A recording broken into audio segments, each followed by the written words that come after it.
तमन्ना दिल से रुखसत हो गई, अब तो आजा, अब तो खलवत हो गई।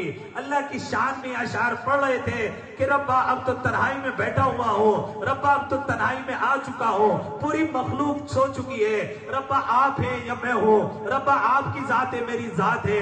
हर तमन्ना को पीछे छोड़कर आ गया हो, अल्लाह ख्वाहिशात को पीछे छोड़ दिया है, अल्लाह आरज़ू को पीछे छोड़ दिया है, अल्लाह दुनिया की रंगीनियों को पीछे छोड़कर आपके सामने सिजदा रेज़ू आपसे बात करना चाहता हूँ। और शेर पढ़ा, हर तमन्ना दिल से रुखसत हो गई, अब तो आजा, अब तो खलवत हो गई।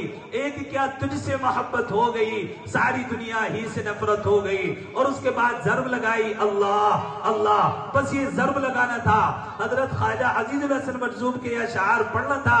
जिगर मुरादाबादी चारपाई से उठे, सुराई का जाम यूं हाथ में लिया, दीवार में मारा, जाकर ख्वाजा के पास में बैठ गए और अल्लाह के जिक्र में मशगूल हो गए। सुबह को हजरत थानवी दाखिल हुए, कहा